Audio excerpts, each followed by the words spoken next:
Hello friends, welcome to my channel. இன்றைக்கி நம்ம வீடியோவில் சிம்பிளான புடலங்காய் சாம்பார் தாங்க பார்க்க போகிறோம். அதுக்கு 2 மீடியம் சைஸ் புடலங்காய் எடுத்து தோல் சீவி வச்சுருக்கேன்.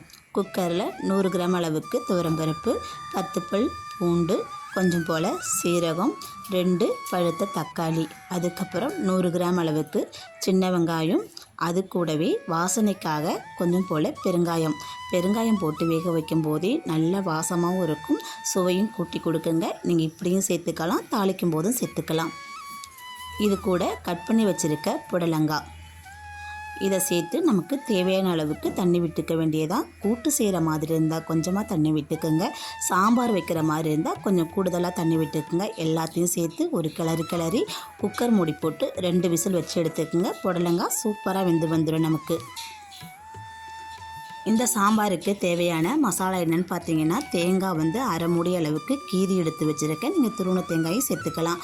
கூடவே கொஞ்சம் போல் சீரகம், அது கூட கொஞ்சம் போல் மஞ்சத்தூள் எல்லாத்தையும் சேர்த்து நைஸாக அரைச்சி எடுத்துகிட்டு வந்துடலாம்.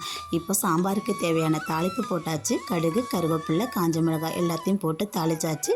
வேக வச்ச புடலங்காயும் அதில் சேர்த்தாச்சுக்குங்க. இப்போ அரைச்சிட்டு வந்த தேங்காய் விழுதையும் இது கூட சேர்த்து ஒரு கிளறி விட்டுக்கலாம். தேவையான அளவுக்கு தண்ணியும் சேர்த்துக்கலாம்.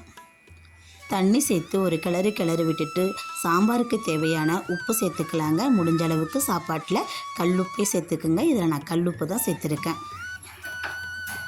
அவ்வளோதாங்க, சூப்பரான புடலங்காய் சாம்பார் நமக்கு ரெடி ஆகிடுச்சு. இது கூட உருளைக்கிழங்கு, அப்பளம் இதை வச்சு சாப்பிட்டு பாருங்கள், செமையாக இருக்கும். வீடியோ பிடிச்சா லைக் பண்ணுங்கள், சேனலை சப்ஸ்கிரைப் பண்ணுங்கள். தேங்க்யூ.